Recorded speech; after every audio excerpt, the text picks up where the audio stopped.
So, good morning, everybody. Bom dia para todo mundo. Good afternoon to Janara and to Tobias, who are joining us from Germany, from Munich, from Germany, sorry, Tobias. Tobias is joining us, from Dortmund, although Tobias worked at the Institute for Comparative Media and Communication Studies from the Austrian Academy of Science in Austrian University in Wien and Klagenfurt in Austria.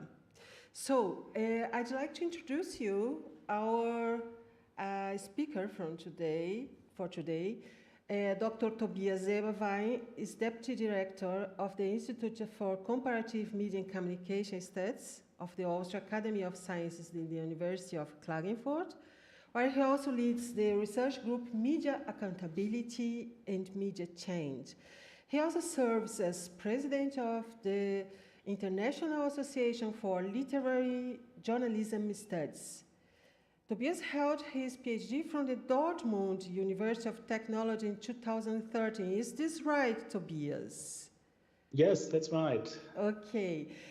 He was visiting professor at Dresden University of Technology and at the Institute of Journalism at Dortmund University of Technology. Up to today, he acts as a visiting lecturer at Hamburg Media School. He has published 13 books and more than 50 book chapters and journal articles, among others, in the Journal of Communication, the European Journal of Communication, Journalism Practice, and Javnos the Public.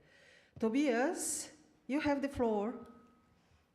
Thank you so much, Liriam. Thank you so much, and good morning or good afternoon, everybody, depending on where you are joining. It's really a pleasure to be here. I'm particularly grateful for the invitation because it comes from my dear colleague Liriam. We have been working together at the same institute in Vienna for a while.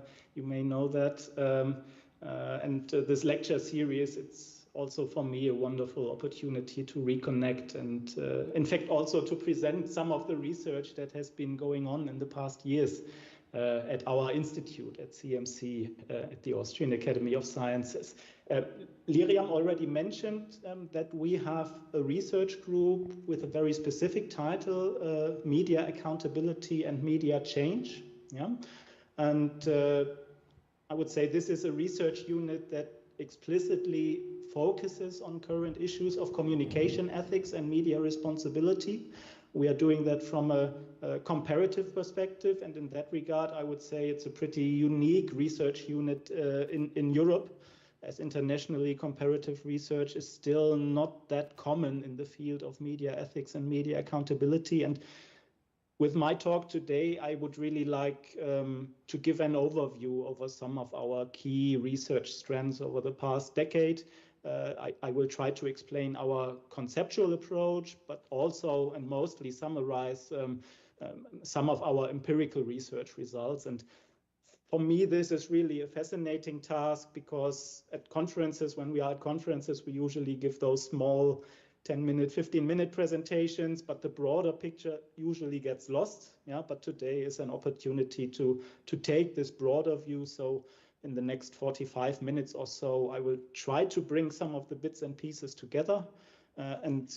This explains why the title of my talk is also rather broad. You are seeing the Portuguese translation, the English version goes Dialogic Communication Ethics in the digital public sphere. And I hope that when I'm done with my part, that we have a good opportunity to talk about some of the questions, because this is, as you can see by the title, also all about dialogue. This is important for me. Yeah? So I'm switching to the second slide. I hope they are moving.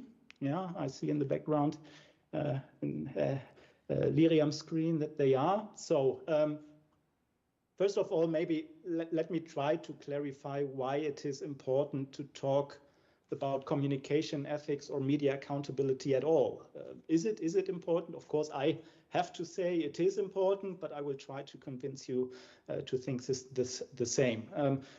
I would say the debate about media accountability is really a hot topic, and it has been a hot topic for quite a while, because it actually concerns everyone who regularly uses media, and therefore I would say all of us. Yeah?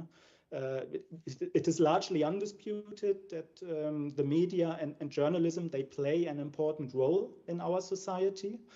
They offer us a picture of the world that we live in. They are an essential prerequisite for democratic discourses. At the same time, however, the quality of media reporting is often criticized, and this is not a new phenomenon at all. Yeah? In principle, there has been criticism of the mass media for as long as there has been mass media.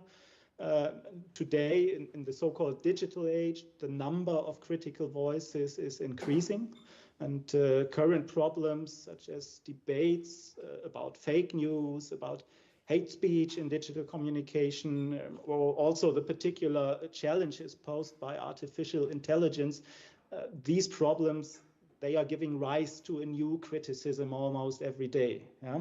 And interestingly, the media ethics debate has long focused on the specific potentials or opportunities of digital media rather.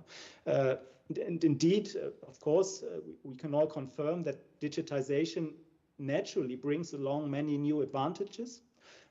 For example, it enables new forms of participation, more transparency, etc.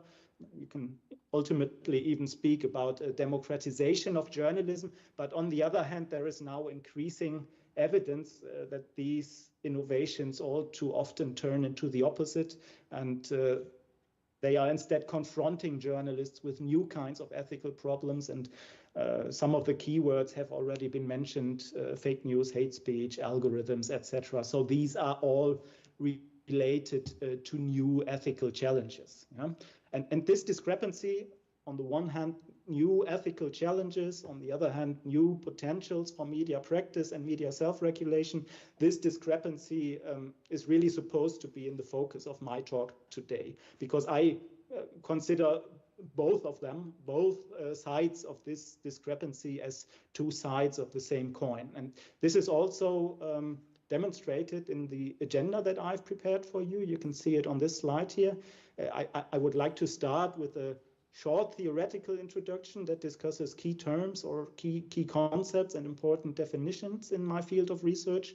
And based on this theoretical discussion, it will also be possible to specify open questions that need further debate. But then I will try to provide answers to the questions in steps 3 and 4 of my talk, and I will do that on the basis of empirical research mostly. So in principle, this is an overview of key fields of empirical research that I consider as relevant for my questions. And the first part runs under the title Towards a Dialogic Turn in Media Ethics. It will mostly stress the new challenges for media and communication ethics in the digital age. And the second part deals with the other side of the coin, as I called it. It discusses various opportunities for media accountability that have been highlighted by our empirical research. Yeah?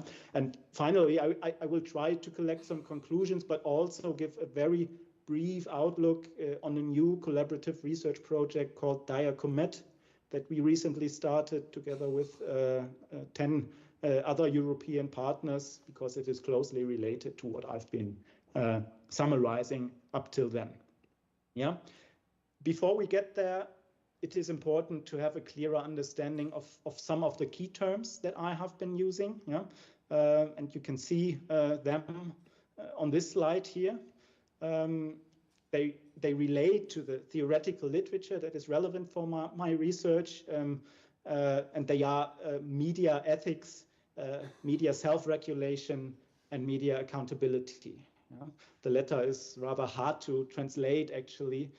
In German, I always tend to use the English version, and this is also the result that you can see on the translated slides here. So let's take media ethics as a starting point. Media ethics indeed is an applied philosophy. Yeah? You consider it as a specific branch of philosophy that is related to the norms and values of communication realized through media. And as such, it also focuses on journalism and, of course, also on other professions of the public sphere, such as public relations, advertising, etc. I would say its main aim is to reflect and discuss appropriate ways of handling media and journalism. And in that way, media ethics is a discipline that helps the media to fulfill their social function. Yeah? So this is the basic. But when it comes to realizing good practices of media and journalism, many practitioners, but also many scholars refer to the concept of media self-regulation. Yeah? And this concept, I would say, it describes all measures and processes that media actors themselves develop to safeguard the norms and values of their professions. Examples are press or media councils that are particularly widespread in Europe, of course, but we also find lots of instruments at the level of single media organizations, for example, ombudspersons, ethical guidelines in the newsroom, media criticism in the news media, and so on and so on. So this is all media self-regulation. Yeah? In my research, I mostly refer to another term, another concept, and that is the concept of media accountability. I would say it is similar to media self-regulation insofar as it comprises all sorts of instruments and processes that are supposed to help implementing the standards of good media practice. However, it is also much broader than media self-regulation because it not only refers to processes initiated by members of the professions, of the media professions. It rather includes all kinds of voluntary measures to protect the norms and values of media and journalism, as long, and this is the only but, so to speak, as long as they are not prescribed by law. Yeah? So take, for example, the well-known definition by Claude-Jean Bertrand. He has described media accountability as, quote, any non-state means of making media responsible towards the public.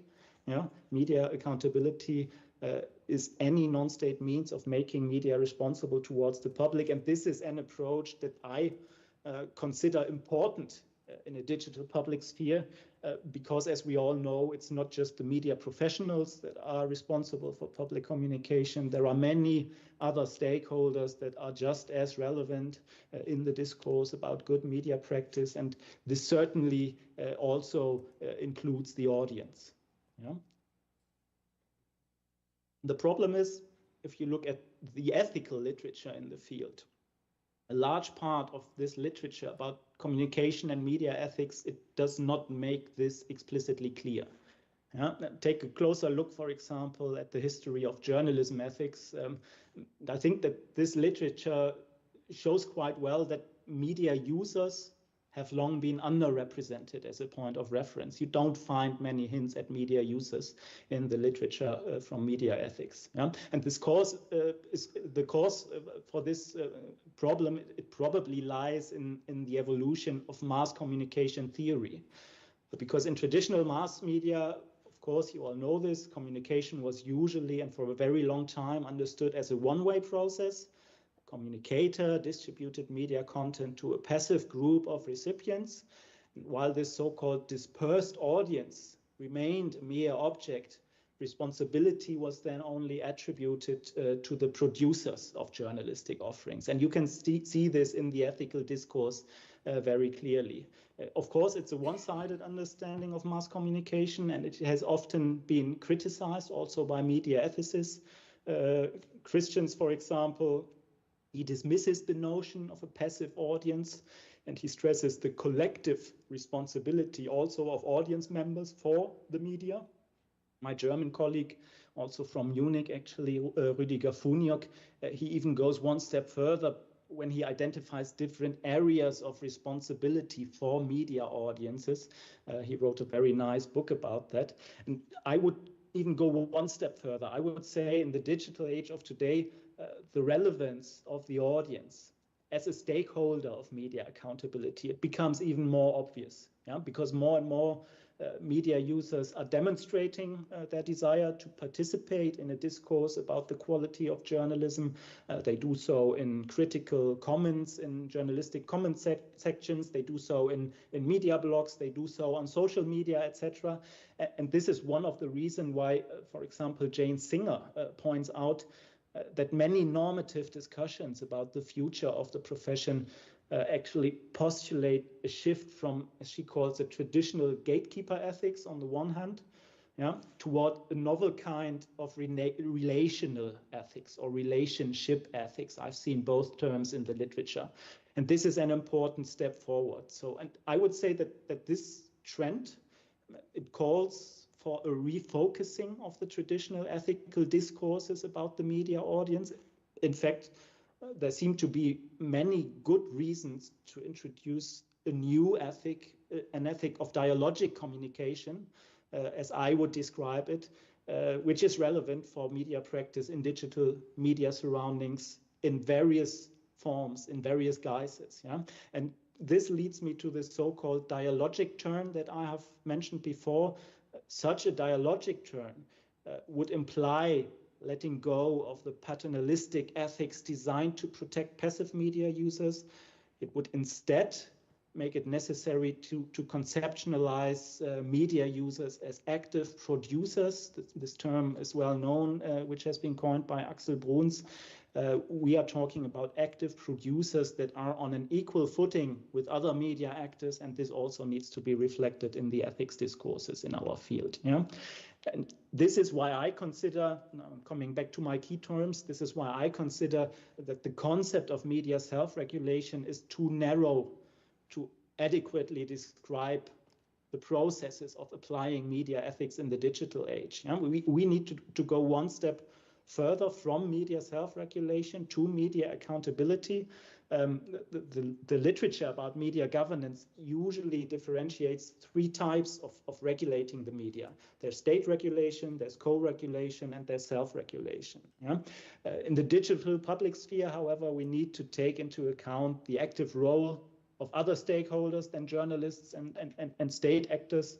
So dialogic processes with members of civil society are becoming more important, and the voice of the audience must be heard, be it in direct forms of communication or in one of the various online channels that are currently used to speak up publicly. These kinds of dialogue are a vital part of what Susanne Fengler and others have described as media accountability processes. This concept was developed in a large EU-funded research project between 2010 and 2013, and this is the concept of media accountability that I am referring to today. So I already mentioned Bertrand's definition of media accountability as any non-state means of making media responsible towards the public. This is, I would say, as broad as it can get. But the question is, what does this mean from a practical point of view? What are typical instruments of media accountability in the digital age? There are, in fact, many examples, as this slide here is supposed to show. We, of course, have the traditional journalism internal instruments such as press councils, their codes of ethics, ombudspersons, media journalism, etc. Then we also have various less institutionalized forms of media accountability that are also developed within the journalism system. Take, for example, correction sections in the media, or newsroom blogs, or discussion forums by editors associations, etc., just a few examples. But as I said before, media accountability also implies processes that are initiated outside of journalism. And thus we can consider any NGO with an interest in good media practice as a media accountability instrument. Media research into the quality of journalism is also a media accountability instrument. As are the various journalism observatories that are flourishing, particularly in Latin America, as I am told. So these are all various forms of media accountability instruments. We also find them in less institutionalized forms: user comments on news websites, media watch blogs by citizens, media criticism on social media, etc., or any other form of audience-driven feedback that can be used to improve journalistic standards. So you see, the spectrum of different instruments is wide, but the key question remains, do they really make media practice better, or are these new possibilities of dialogic communication rather a challenge for media ethics? Yeah? And this leads me to the open questions that I would like to discuss in more detail today. You can also see them on this slide here in the translated version. First of all, what are the specific signs of a dialogic turn, if there really is such a thing in the discourse about the ethics of public communication? Then what are the challenges it needs to address? And we certainly have seen a lot of those challenges in newsroom practice over the past couple of years. Yeah? Then, despite those challenges, we also need to discuss more specifically what opportunities does this dialogic turn in communication ethics entail for the debate about media accountability. And then we come to the final questions, what are ultimately the consequences for media practice and future research? Yeah? So these are the questions that are supposed to guide me through a little review of empirical research that I think is relevant for our debate. And I would like to start this review by trying to track the current change processes in media and communication ethics and try to find out in how far they leave an impact on newsroom practice. Yeah?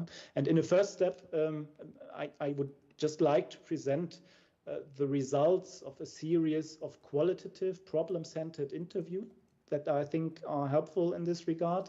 In total, I was involved in almost 100 interviews with different types of participants over the past few years. We had 3 different waves of interviews that I think they can be connected to a coherent study because they all focus on different aspects of dialogue in digital media surroundings, and I will try to present them together in the following minutes. I also need to credit some of my cherished colleagues in this regard because I did not do all of the research myself. I was in close contact with colleagues from the City University in London, from the University of Milan, and also from the University of Wrocław in Poland, namely with Colin Poletza, Sergio Splendore, and Michal Kusch. This was truly a collaborative project, and the results are what I want to present to you next. So what did we do? Wave 1 of our empirical study concentrated on interviews with online journalists or digital journalists in a broader sense. Yeah, all of this was done in various European countries, and the aim of this first wave was to illuminate the most pressing ethical issues of digital media and systematize them in a new kind of way. This was wave 1. The second wave of the interview series then moved the focus to the perspective of citizen journalists, again in different European countries. This was done with the aim of exploring, I would say, the norms and values that citizen journalists refer to in their activities, and then we could compare them to the values of professional journalists. And wave 3 concentrated on the perspectives of media users, particularly those media users that regularly comment on and criticize journalistic contents. In this case, I only did a 3-country comparison in Germany, Austria, and Switzerland, but still the study made it possible to reveal certain motives and also expectations how to be handled by members of the newsroom. Yeah? And the following part of my presentation is an attempt to highlight some of the key results. I won't be able to go into detail about all of these sub-studies, but at least the key results are something that I would like to bring across. So first of all, wave 1. I think that the interview of this first phase, they leave no doubt that the field of professional ethics in journalism is currently in a state of change.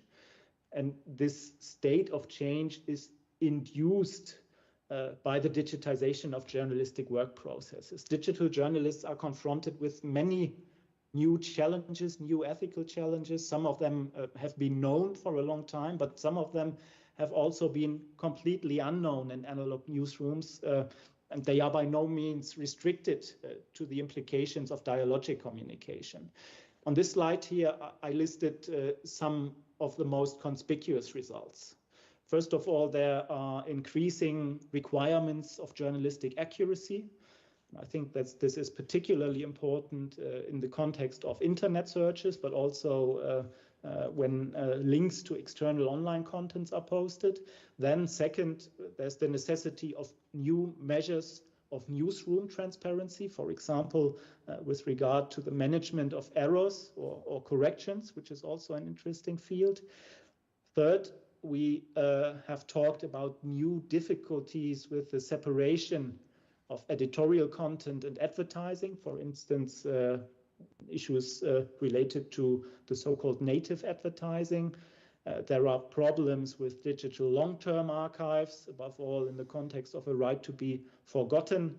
There are problems with the moderation of user comments and other forms of user-generated content. There are challenges resulting from the use of social media, and I have to say both as a research tool, but also, of course, as a distribution channel. And eventually, we identified many questions about an ethic of algorithms or an ethic of AI in journalism, for example, in the context of automated journalism, but not restricted to that field. This is important. And I would say, even though the momentum of the dialogic turn in journalism ethics may only come to the fore in some of the highlighted concerns, the consequences, they seem to be particularly bothersome for newsroom actors. Why? This is also illustrated by the quote that I put on the slide here, because many journalists feel that there is hardly any ethical guidance with regard to these new challenges, neither by the national press or media councils, nor by specific in-house mechanisms of media self-regulation. And this was something we also focused on in this study, in this sub-study. One of the relevant follow-up questions was focusing on the codes of ethics that were available in the participating European countries and that were available to the interviewees that we contacted. So in how far do or don't these codes pay attention to the current transformations in media ethics? First of all, we can see that the assumption that specific ethical problems of digital journalism are not reflected in the professional codes and guidelines, this assumption is no longer true for many of our analyzed countries. In fact, there is quite a large share of countries where the central codes of ethics have been updated, at least in selected points over the recent years. But there are also still examples in our sample, for example, in Estonia or in Poland, where the institutions of media self-regulation preserve their old codes, and these codes, I would say, they solely reflect the typical challenges of print journalism, but they do not answer to the challenges of digital media surroundings. So we can conclude that the journalistic codes of ethics throughout Europe, they are currently in a stage of transition, but this transition is not yet completed. So this was wave one of my study. Let us move forward to wave two. And as mentioned before, this part of the study focused on the field of citizen journalism. So first of all, I may need to clarify what I actually mean when I talk about citizen journalism, because it's such a broad term. In our project, we followed a functional approach to define our object of study. And in this view, we believe that citizen journalism can be understood as a mode of public communication that fulfills the same tasks as professional journalism. And that is, for example, the selection or the dissemination of current topics for the self-monitoring of society. However, and this is the important difference, in the case of citizen journalism, the relevant contents are produced by non-professional actors, and that is mostly by media users. And their contributions can appear in various forms or on various levels, and this is reflected in this pyramid model that I am showing on this slide here. In this model, we differentiate, in fact, 3 levels of citizen journalism. The base of the pyramid is composed of individual or small team citizen journalism initiatives. They are mostly located outside of institutionalized media organizations. In the middle, there's this category of platform-based citizen journalism. And the top level is constituted by what we call participatory journalism, which is located within institutionalized media. Yeah? So with our study, we wanted to find out who are these digital journalists that are currently working in different parts of Europe, what drives them, and most importantly, of course, what kinds of values, of norms and values do they refer to in their work? Yeah? Because we have the assumption that their contexts, their normative contexts, differ from those in professional journalism. Yeah?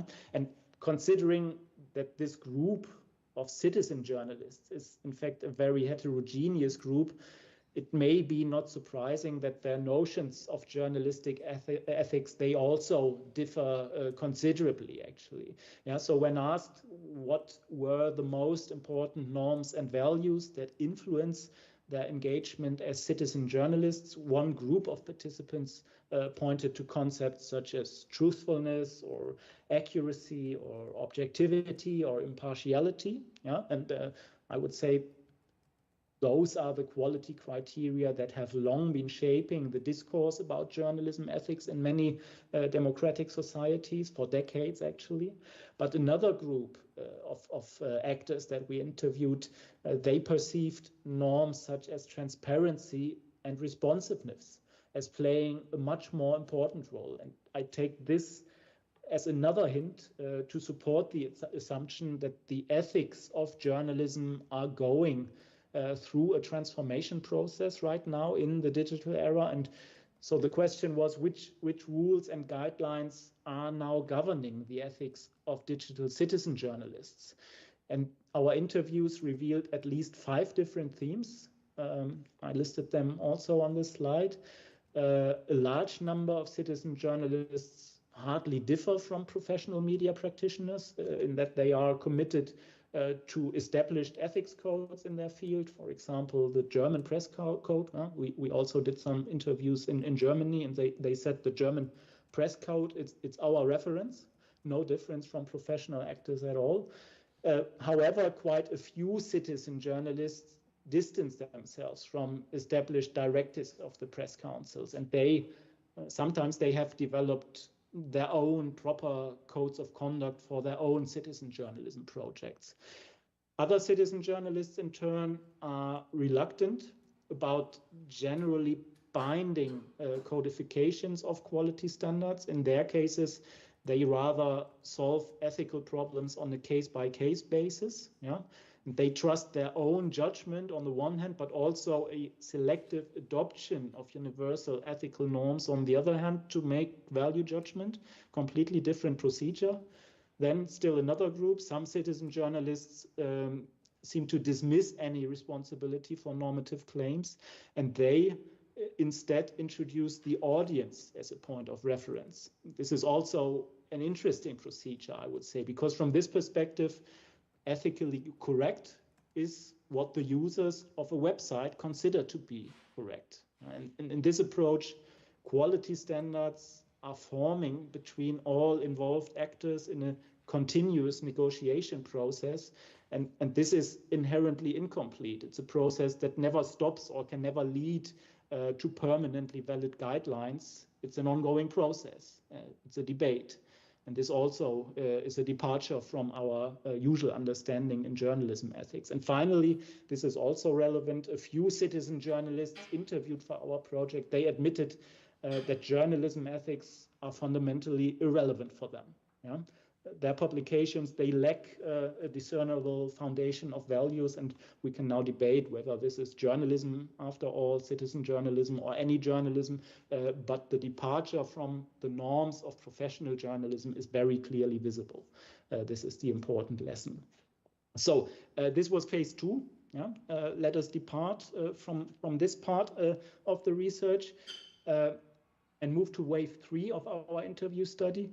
There we still included another group of interviewees, and in fact we took a closer look at media users and how they use online comments to criticize media products. I think previous research has shown that journalists are often quite helpless when they have to deal with critical online comments, particularly when those comments are made in a very aggressive tone that can border on hate speech or border on trolling. And we wanted to dig deeper here. We wanted to find out what exactly motivates users to comment critically on journalistic pieces. And it was, for us, it was surprising to see that the traditional view of the troll who disturbs just for the sake of disturbing, it was rather uncommon in our interview group. Instead, most interviewees seem to be intrinsically motivated to comment on issues which are important for them. They believe in a certain cause, be it a political issue or a specific topic, and they speak up for this cause. They act as advocates. And eventually, we were able to identify at least 5 different groups of motives, which are hinted at in the slide that you are seeing. Some media users comment online because they want to uncover nothing less than the whole truth, as they put it, which they believe is often blanked out in journalistic articles. That's the most, I would say, most absolute claim. Other commenters have a less absolute claim. They do not want to change the journalism per se, but rather contribute with a plurality of opinions. They offer their own opinions and their knowledge, the expert knowledge that they have to stimulate further discourse. Still others stress the element of provocation. They believe it is necessary to provoke online because otherwise they fear they won't get any attention in the digital public sphere. But nonetheless, provocation is not seen as an end in itself. It's rather a strategy. It's a strategy used to generate attention for certain issues. Then the 4th group, we have a group of commenters who see their online activity as a method of anger management, actually. This is how they described it. They are so disappointed by journalism that they need an outlet to let their anger go. And one of the interviews stated quite frankly, it's better to do it this way than in real life, isn't it? Can joke about it, can laugh about it, but this is the motivation that they see as the key driving force. But then there's still another type of commenter, the one who acknowledges that he or she does it just for fun. And this type probably comes closest to the traditional image of the troll. He does not fight for anything. He just amuses himself while disturbing others. And from earlier content analyses, we can assume that this group of commenters is actually quite dominant. In our sample, they were clearly underrepresented simply because it was just very hard to get in touch with them and convince them to do a research interview with us. So this was a very short spotlight on our commenter study. The key question remains, what can we actually do to implement good practices in public communication? Now, be it in journalism, be it in more society-driven online formats, be it in user comments in the narrower sense, I have cast some glimpses on these areas. So rather than talking about self-regulation, I previously recommended to discuss the notion of media accountability, which is more inclusive in that sense. And for the last part of my presentation, I would like to come back to the question related to that. What are the consequences of all of this? What are the consequences of this dialogic turn that I tried to describe in communication ethics for the practice of media accountability? And in fact, the impact of the recent media transformations on media accountability, it has been in the focus of quite a few comparative studies over the last 10 or even 15 years. An important role in this context was played by the Media Act project that I already mentioned, a European Union funded project with the title Media Accountability and Transparency in Europe. It was coordinated by Susanne Fengler and the Erich Prost Institute for International Journalism in Dortmund. And I have in fact been working as a research associate at that institute back then. So together we've been working on various joint publications, some of which are presented in this slide. Also after the end of Media Act, I think the most relevant or the most recent ones are the European Handbook of Accountability, which you can see here, published in 2018, but also our more recent Global Handbook of Media Accountability, which came out in 2022. And both books were not only co-edited together by Susanne Fengler and myself, but also by Matthias Karmasin, who needs to be mentioned in this context, who's also working at the Austrian Academy of Sciences. And there were many other collaborators involved, many more than I can name right now. It was a truly collaborative effort. Yeah?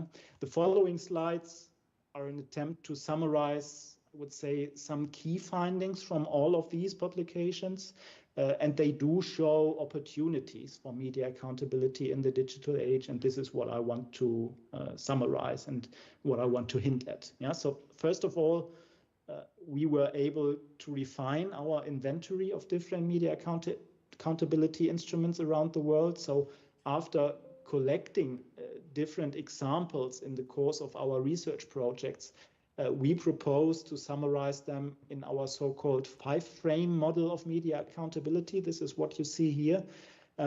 This model differentiates 4 basic frames of media accountability, as originally proposed by Joe Bardul and Leen de Haanens. They differentiate a professional frame, a market frame, a political frame, and a public frame. Yeah, the professional frame includes all those instruments that are developed and coordinated within the media profession. So this is the traditional area of self-regulation that I mentioned before. But then we have the market frame, which is more oriented towards media companies and thus also follows an economic logic. The political frame includes all instruments that are, I would say, at least co-organized by state actors, as in the case of co-regulation. And then the public frame eventually summarizes all initiatives mainly driven by civil society actors, such as observatories, NGOs, audience associations, also media research, etc. Yeah?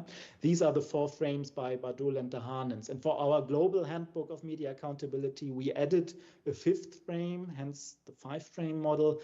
We added the international frame because there are many examples of media accountability instruments that actually operate on a transnational level. Take, for example, transnational ethical codes.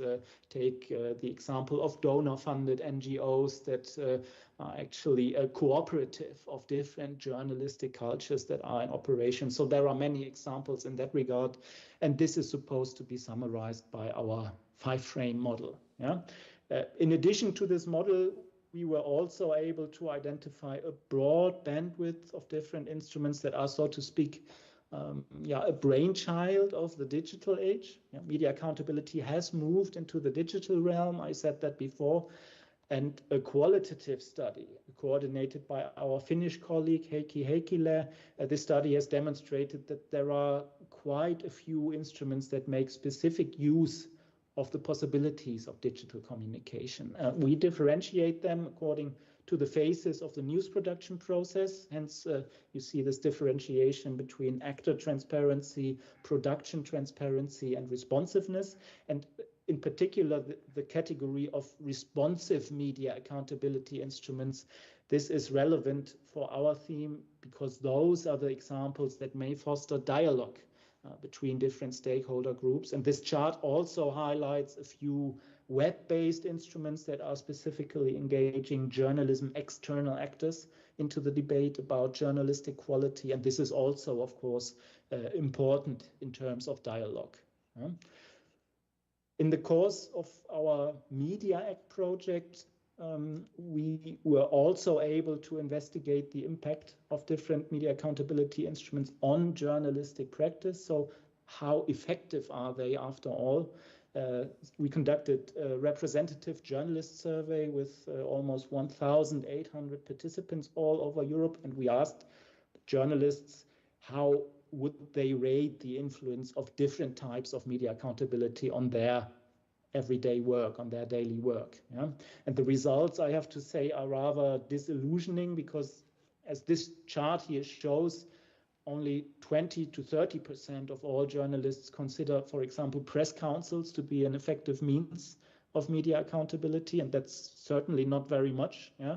The only country with a considerably higher rate here is Finland, where institutionalized self-regulation has a much longer tradition than in many other countries. The impact by other traditional media accountability instruments is even lower. The chart also visualizes the results for instruments like ombudspersons or media journalism, media journalistic reporting in the news media, but the support for those instruments remains small in almost all of the countries studied, and it is a rather large, mostly European sample, as you can see. And in the course of our research, it was, of course, also interesting to ask what now about the web-based media accountability tools just mentioned. For example, what can user comments or media criticism on social media contribute to quality management in journalism? And here too, the answer is initially sobering, because in most of the countries surveyed, approval rates of only 10 to 30% are achieved, even for online MAIs, and we can therefore summarize media accountability online is obviously a far or a long way from becoming the new miracle cure of media accountability. However, it is interesting to note that comparatively high impact values were measured in the two Arab countries that were part of our sample, that is Jordan and Tunisia in this case. And I think it can be concluded from this that web-based media accountability processes, they evidently have a certain impact, especially in those countries that do not have an established tradition of media self-regulation. Here, online MAIs can really become an engine for a public discourse on the quality of ethics in journalism. And this must also be kept in mind when discussing the transformation of media ethics under the conditions of digitization. So let us move one step further. The aforementioned survey results demonstrate that the acceptance of different media accountability instruments may differ across countries. Yeah, and we have investigated this matter further in our European Handbook of Media Accountability that I mentioned a minute ago. For this book, we have developed a European Media Accountability Index, and that is an index that proposes a ranking of all European countries according to the diffusion of different media accountability instruments. You can see the results on this slide. I think the ranking shows that even within the European continent, the discrepancies are strong, are very strong, actually. There is a cluster of countries with highly developed media accountability infrastructures. It's dominated by the Scandinavian countries. Norway, Finland, Sweden are at the top of the list. Austria and Germany are also quite well off. But there are also many other countries in which media accountability is not well developed, or some countries where media accountability is even under threat. You can see the dark red countries at the bottom of the list here. And this was also an insight how huge the discrepancies actually are. Methodologically, it was also an interesting project because this index is based on systematic expert interviews in all European countries, and this comparative perspective proved to be very valuable for all project partners. In some countries, I would say it even helped to put media accountability research on the map for the very first time, and it provoked quite a lot of interesting follow-up research. Yeah. The comparative dimension, it was also important for the most recent book that we brought out. I mentioned our global handbook of media accountability before. For this anthology, we compiled, I would say, the first ever systematic inventory of media accountability instruments on all continents across the globe. And I certainly do not have the time to present detailed results here today. I'm already running out of time, but I would like to show you at least this one visualization because it summarizes the idea of 8 different models of media accountability as analyzed by Susanne Fengler for this book. These models demonstrate that we can describe very different media accountability cultures around the world. Yeah? there are some, as in Northern Europe, that mainly follow the professional idea of journalistic self-regulation, as in the professional model.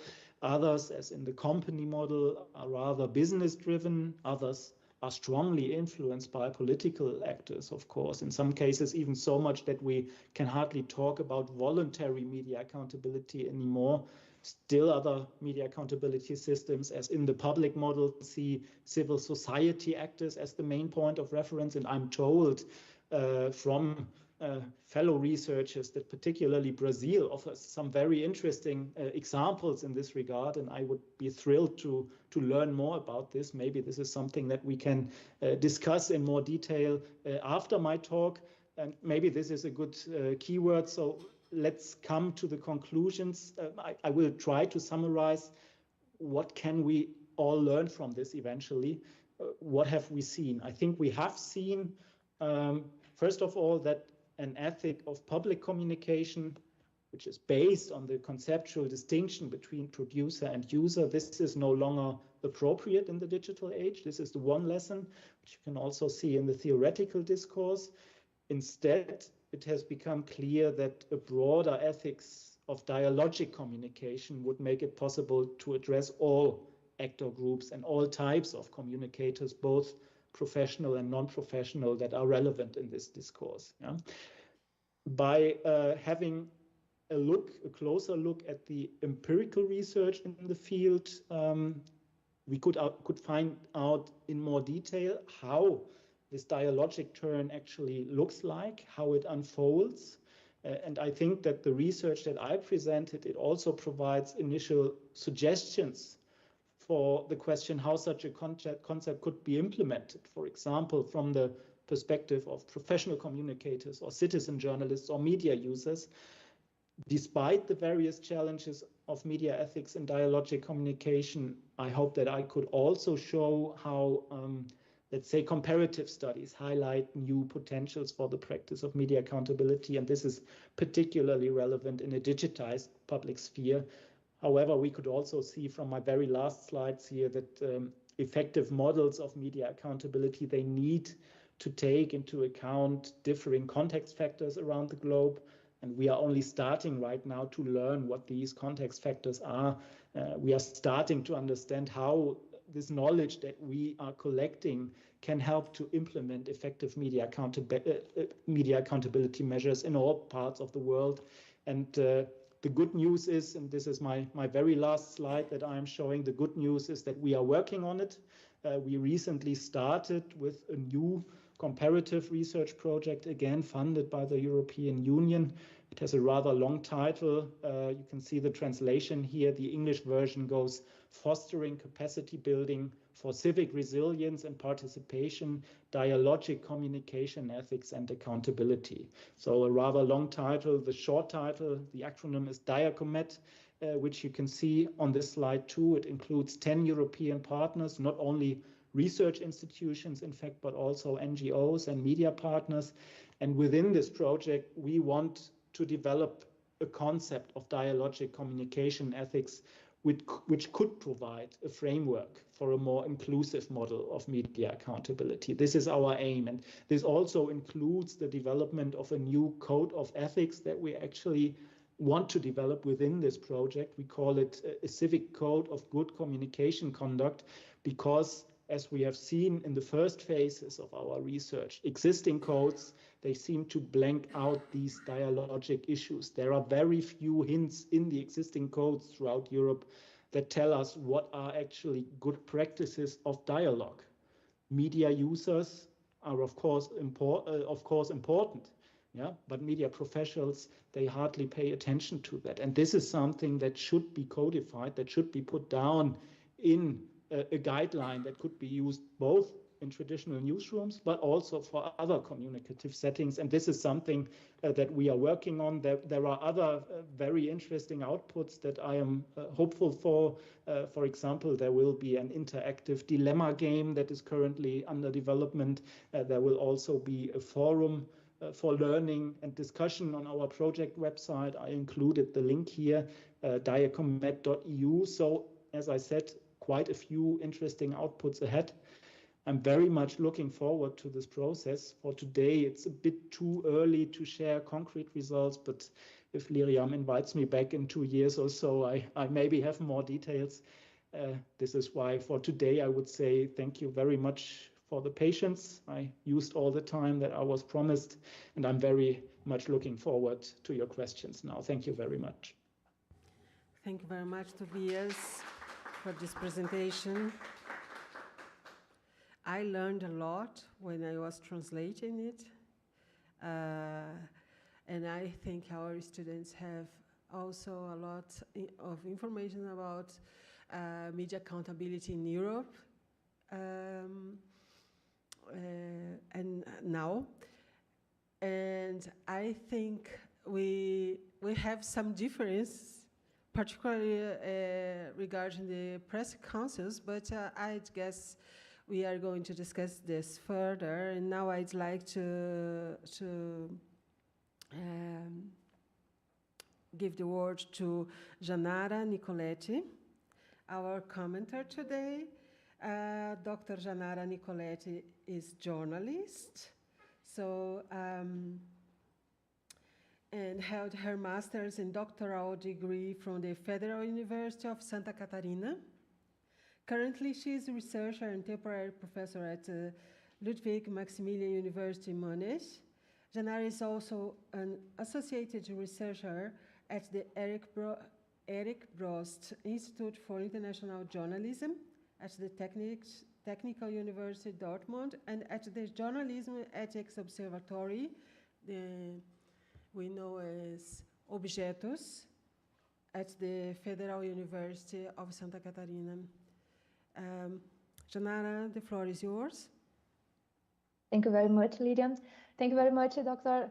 Tobias, for your inspiring presentation and for a lot of information. As Liriam said, we had a lot of, I learned a lot, made several notes and have a lot of questions. Today I will talk about, I will ask you a few questions, but of course it's important to say it's a little bit biased because we always try to set things according to our research interests. Then I am a researcher that focuses on journalist working conditions and journalist safety, and more specifically, how does it impact on the human being behind the news, the producer, and also the quality of information, that content that is conveyed for the society. And when the first question, I have two main questions, but the first question is related to your last slides. As I understood, the dialogic communication, ethics, and accountability, you are proposing cooperation between users and journalists and civic journalists, right?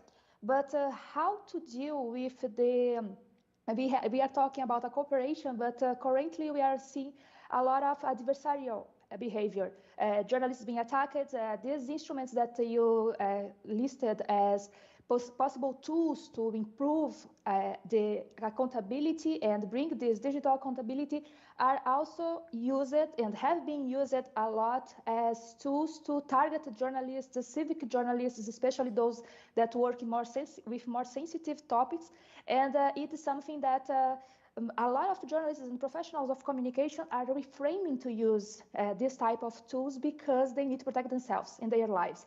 How to deal with this dichotomy and how to really build this dialogical accountability as you are proposing?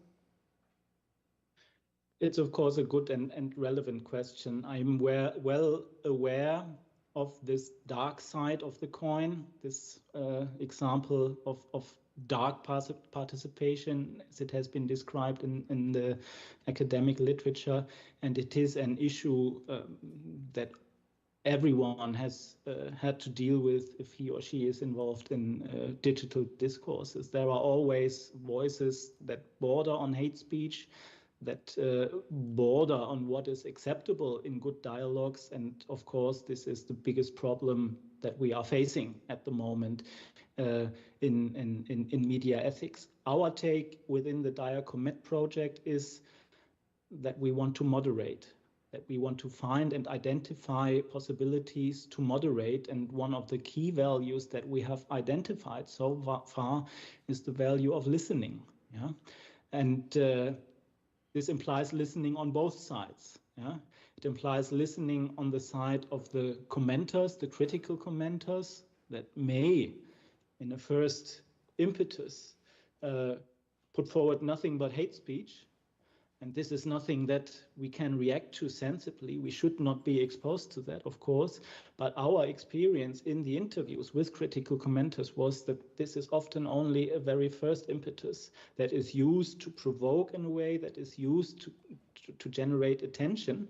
But once we have crossed this step, and once you started to listen to them and are interested in their real arguments, then they become quite understanding and quite open to arguments. The problem is that in the online realm, this often gets overlooked, and our idea within the DIACOMET project is that we kind of develop rules or guidelines for constructive dialogue, for constructive discussions that help us move beyond this dark field of participation and actually get to the core.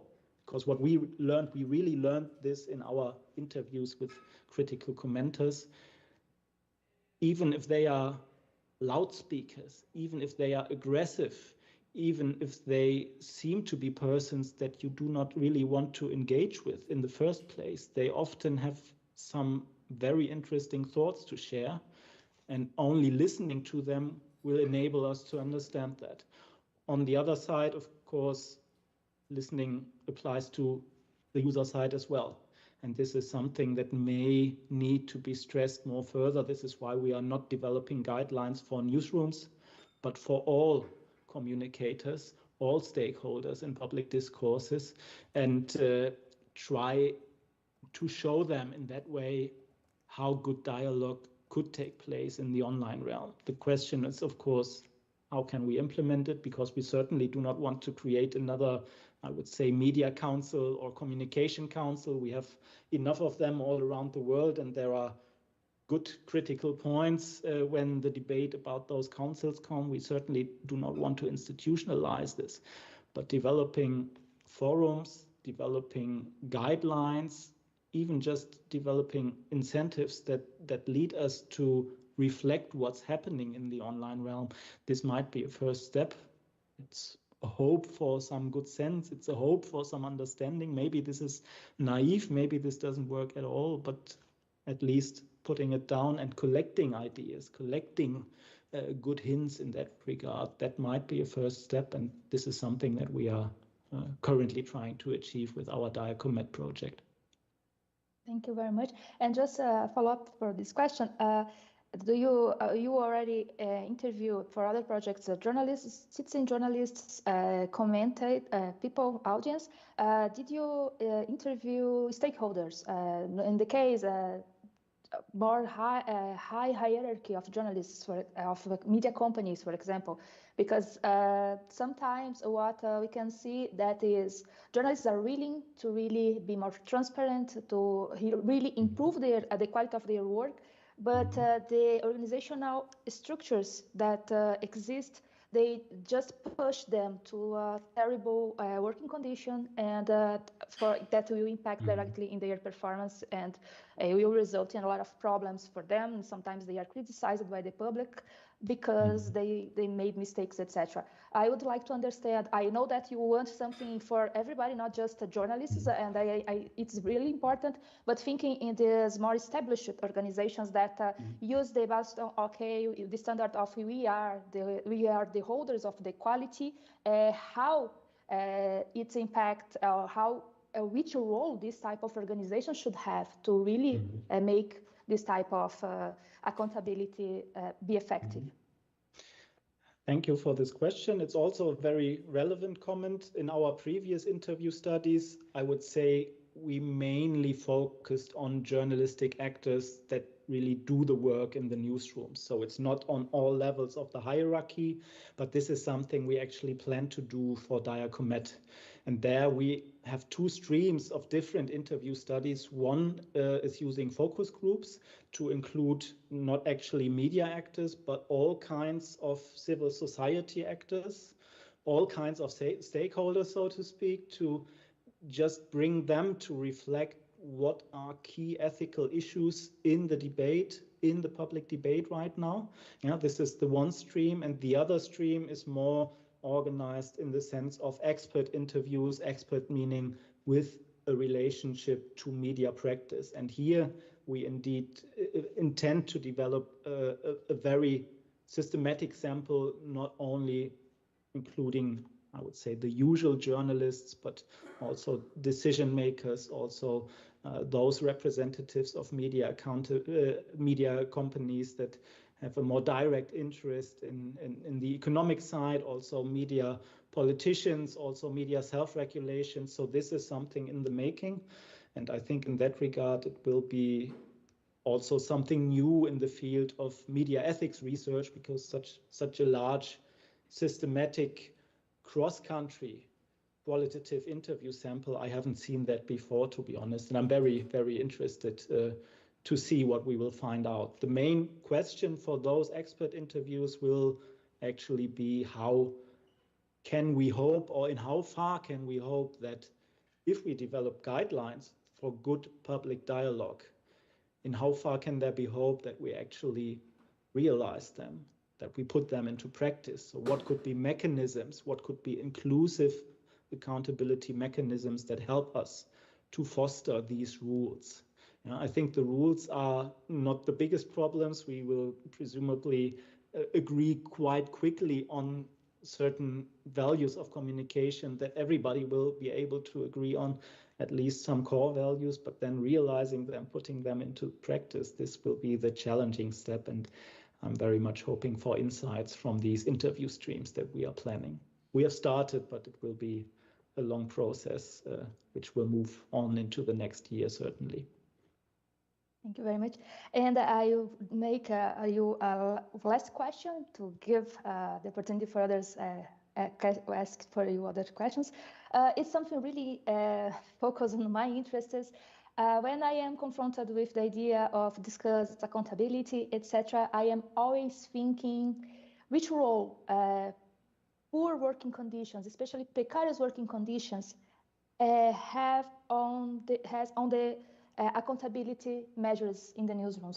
How to guarantee transparency, accuracy, and really self-regulation if you don't have time to think about your work, or at least to go to the bathroom and do your biological needs sometimes. And then this is a question, and I just would like to hear from you what you think about it. Basically, this is the classical contradiction between economic needs on the one hand and ethical standards or journalistic standards, quality standards on the other hand. It's the traditional discrepancy that we've been finding in many years and many decades in the ethics discourse. I cannot give the ultimate answer, only kind of recollection to all of us that journalism is a social good, something that is serving society in a way, and it has a social function. And if we take that social function seriously, then we are doing good to pay attention to the norms and values as we describe them. But I understand, of course, that there are many reasons that might lead to the opposite. It might be precarious working conditions. It might just be the wish of the manager of a media company to sell more copies of their tabloid. It might be any other business-related thought that obstructs ethical discourse. We always had that. We will continue to have that. We will not be able to solve it. What we can do is highlight what means good journalistic practice, and more specifically in the digital age, what means constructive dialogue. What are standards? What are recommendable standards for such a dialogue? And this is something that we are holding up and cherishing and hoping that we will convince others despite all the problems that I, of course, see and acknowledge. That's totally true. Thank you very much for your answers. Now we'll have space for other people asking questions. Thank you very much, Janara. I'd just like to sum up, and I'm switching to Portuguese now, Tobias, before we come back to the questions in English. Eu vou tentar resumir um pouco da palestra, que foi bastante informativa, foi muita coisa, né? Nós tratamos da proposta que o Tobias está trazendo de partir de um modelo de autorregulação em que as companhias midiáticas e os jornalistas trabalham para garantir a responsabilidade ou, pelo menos, a reatividade, de certa forma, reagir às demandas da sociedade, né? Mas que não considera os usuários e que trata os usuários de uma forma meio paternalista como usuários passivos, meramente consumidores. Ele argumenta que esse modelo já não é mais atual, já não cabe mais na esfera pública digital. E o que ele está propondo é que se integre a perspectiva do público, que hoje nem é mais público, né? São produtores, usuários que também são produtores, os chamados producers. A questão que aparece aqui é que os jornalistas cidadãos que eles entrevistaram, em parte, é um universo muito diverso. Parte deles se compromete com a ética jornalística tradicional e princípios como veracidade, precisão, objetividade. Há um outro grupo que considera que reatividade, ou seja, responder às demandas da audiência, é muito mais importante do que ter princípios éticos, do que seguir os princípios éticos tradicionais, ou seja, os princípios éticos vêm da interação com a audiência. Não é a questão de seguir ou não, mas é a questão de qual é a fonte desses princípios éticos. E há ainda um outro grupo que realmente não considera a ética jornalística e coloca a audiência como ponto de referência. Eles entrevistaram também usuários que o Tobias chama de uma forma bastante interessante, usuários disruptivos. O muito interessante é que eles observaram que há demandas de participar no debate do discurso, da qualidade do discurso jornalístico. Ou seja, que essa audiência não é só haters ou pessoas tendo um comportamento disruptivo, mas que também está querendo contribuir com esse debate da qualidade jornalística. Por último, a Janara levantou algumas questões que foram bem interessantes com relação ao que o Matias Camassin está presente aqui, que o Tobias se posicionou com relação à dark participation, que são as agressões que os jornalistas recebem nas mídias online, e a resposta do Tobias sobre como lidar com esse público polarizado. E ele propõe moderação e desenvolvendo guias de conduta para todos os comunicadores, ou seja, não são só os jornalistas que devem se comportar de certa maneira, ou as empresas midiáticas, mas também os usuários de mídia, né? Okay, now I'm coming back to English, and I'd like to ask if you have questions here in the auditorium. Please. Laura, you, okay.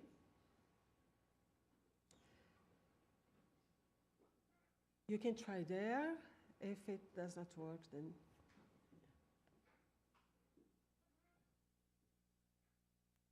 Let me see. Morning, Professor. First of all, thank you for this amazing lecture. It was such a great exposition. I think that studying Europe is really important to Brazil based on the diversity of culture and this multicultural approach. I know that in Europe you have a different of languages, which makes difficult to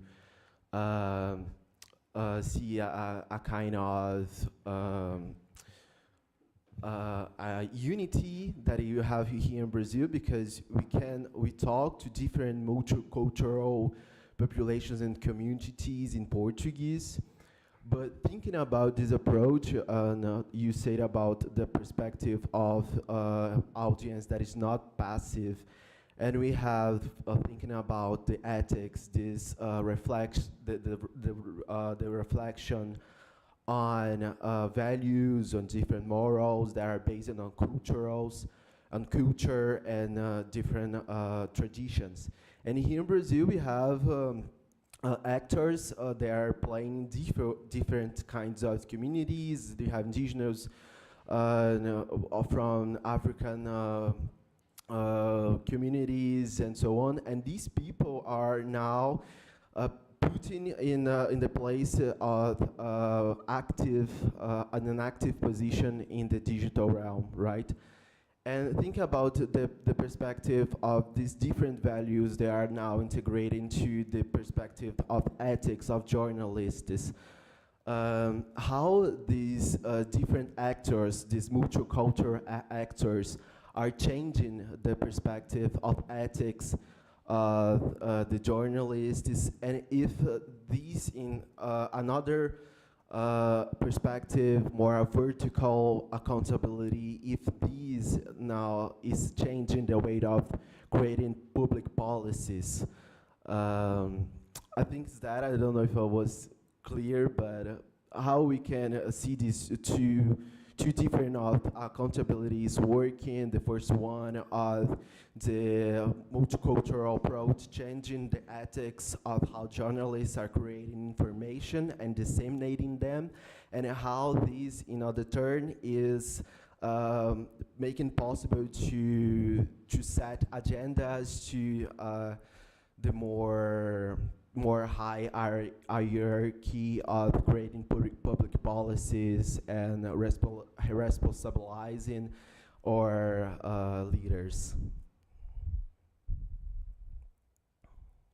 Thank you very much for the questions, and most of all for the insights into the context factors that are relevant for the situation in your country. This is what I think is the most fascinating kind of input, when you see you have your own research concept and then you can try to transpose it to different contexts and see if it fits. I know too little about the specific situation in Brazil to answer very specifically and very concretely, but I can try to answer from a more general level. I think what you have been describing is actually a very nice or good illustration of this different frames of this multi-frame model that I have presented, because it shows that media accountability always has to deal with different types of influences, with different types of inputs, and sometimes these inputs may be conflicting. We see that actually in many of the media accountability countries, cultures around the globe that we have been researching, because mostly it's a discrepancy between, on the one hand, political actors and on the other hand, professional actors that seem to clash in many instances, while the professional actors, of course, stand up for freedom of expression and good conduct, good professional conduct. On the other hand, there are often political actors with other vested interests, and bringing them together and still preserving a functioning arena of public communication. This is probably one of the key problems of media accountability that we are facing around the globe.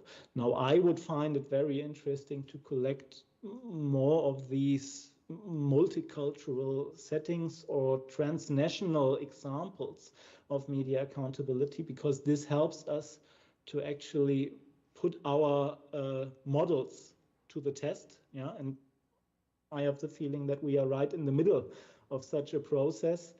I can only answer from this very theoretical perspective now, but I would be very much interested in hearing further thoughts about how what I presented actually fits to the national context, or if you would regard it as something that makes no sense at all, that should be adapted, that should maybe be, let's use this term, this concept of de-Westernization, which is something that we have started to debate in our most recent publication, but it's still, of course, not a finished process. I have the feeling that there are some, I would say, more or less universal values in the media ethical discourse that can find acceptance. And there are also, particularly in the idea of dialogic communication, some values that will prove effective and that will be considered as a basic. The question is, how can we implement them? And there, of course, the different context factors, the national context factors are very important. And we are still trying to learn and understand how to make sense of that. Thank you, Professor.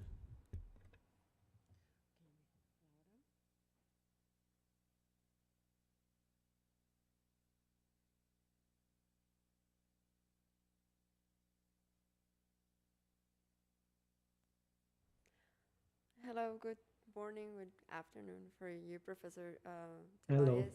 My name is Laura. I am a student here from Mexico, and actually for the last Global Handbook of Media Accountability, the chapter from Mexico, it's with another colleague, Lenin Martel, and myself. And Hello. in your hello. And in your exhibition, I was thinking about a certain pattern that exists in Latin America for the media accountability instruments, which is the macro perspective of media regulation that shapes the existence of certain instruments, such as ombudsperson, which is the most common figure here in Latin America, Mexico, Argentina, Brazil, even, and some other countries. And in that sense, it's a model of co-regulation which establishes the media accountability instruments. Yet, it exists more, and it has been strongly institutionalized in public media. However, its penetration within journalism and the practices of journalism, as well as for audiences to understand, comprehend, and participate using those media accountability instruments, it's been very low, and it has had a very poor comprehension in terms of thinking of this dialogic proposal. And on the other hand, the context that we have, for instance, I believe that there is, for what we have seen in the ombudsperson instances, the defensorias, that there is certain resistance from journalism, first of all, because they think of the media accountability instruments as forms of control or censorship for their work. And also because, well, Mexico, it's one of the most lethal countries for journalism. So those attacks against journalists are beyond just hate speech. They are translated into proper actions against their safety. So my question here, actually I have two questions. The first one is, have you, the team, considered to amplify that comparative research of the Global Handbook with the complexity of this different contexts in Latin America? And if so, how could we deepen into that discussion in order to comprehend better our region? And the second question is, according to the practices that you have seen already throughout those 10, 15 years of research, how could we move forward the agenda so that the media accountability instruments that we already have could be better implemented and appropriated for journalists as for audiences and media users? And that would be my question. Thank you. Thank you very much for the comment, and great to catch up in this context. Thank you so much. I really do appreciate your comment about ombudspersons in Latin America and the specific role that they are playing in many of your countries, because I believe that this is actually one of the instruments that may be proving particularly valuable when it comes to realizing or implementing those principles of dialogue that I've been talking about previously in my talk. I think the instrument of the ombudsman, it's actually based on the principle of dialogue, because what are ombudsmen doing? They are mediating. They are talking to different members of the audience, of the newsroom. Actually, this is already one very practical example of how what we discuss in Diacomet could be implemented at the newsroom level. So the hint that you are giving is very valuable in this context. You have been specifically asking for upcoming research plans with a focus on Latin America, but also maybe ideas what could be done.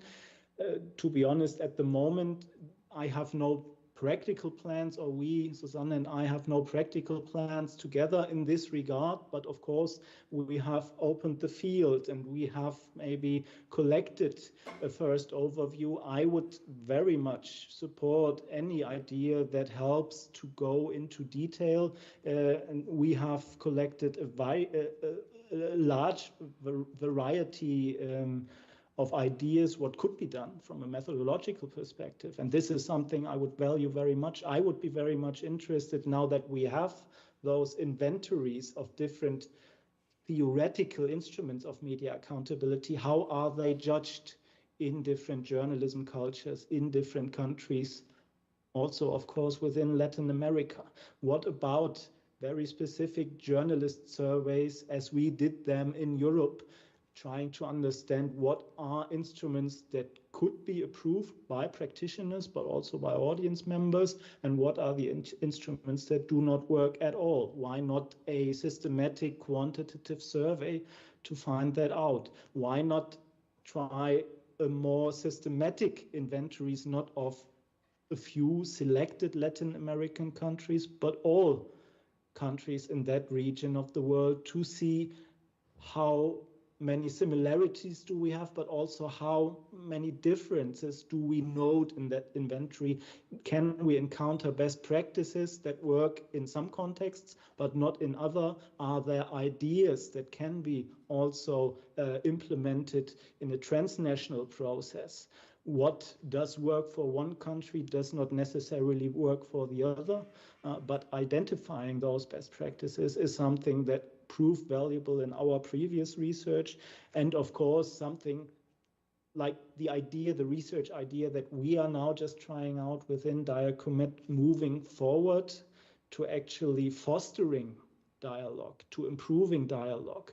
This is certainly an idea that I would like to see explored further in basically all areas of the world. We have the necessity that we are right now involved in a project which is funded by the European Union. So we have to focus on Europe at this stage, but this does not mean that we have to stop with that. And I would be very happy if we stay in touch or just start a new dialogue to develop new ideas that are applicable in different journalism cultures. So I'm really grateful for the remark. Thank you very much. Thank you very much, Tobias, for your answer. You are running out of time. I'd just like to make a comment about this Brazilian landscape, because I'd guess that press councils are a very European instrument. Yep. We do not have self-regulation journalism in Brazil. We have an advertisement, but we have co-regulation, as Laura told before. This is very common in Latin America, but we also have some very interesting developments here. One of them is the flourishing landscape of media watchers, which is very strong in Latin America. ObjETHOS, which Janara belonged to, is a very good example of that. Observatório da Imprensa in Brazil is also an example. They are really doing a great job here. And our media users are maybe a little bit different from that you find in some European countries, because we have very active, strong, organized civil society. So if you are going to talk about media users in Brazil, you are probably going to talk about the indigenous movement. You are going to talk about anti-racism movements and so forth. So you have media users are not only individuals, or but you have this collective dimension, which is very, very important. Tobias, thank you very much. You'd like to talk. I don't know if I interrupted you now. No, thank you. Thank you. I just wanted to thank you for the comment again, which seems to confirm my very superficial knowledge about Brazil in this context, but what I gathered in the literature, and we also figured Brazil in our global handbook, it painted a similar picture. I agree that this institutionalized form of self-regulation, it's a European phenomenon. It's not restricted to Europe, but it has its roots there, and it's certainly strongest. But Brazil, actually, in our handbook, we put Brazil into this public model of media accountability, and this seems to confirm the strong role of civil society, also organized forms of civil society, which are less known in Europe. Yeah? For example, most countries, we do not have, for example, audience associations, or if so, only on a very tiny level in very few countries. So this is something where, those transnational exchange processes could certainly work on. Just saying thank you for the comment. Thank you very much, Tobias, for your presentation, for your answers. Thank you very much, Janara, for your participation and your very interesting questions. And yes, I hope we have follow-up conversations after this presentation, because there is a lot of potential collaboration between European researchers and Latin American researchers in this field. Thank you very much, and we see us next week. Bye. Thank you. Bye. Thanks for having me.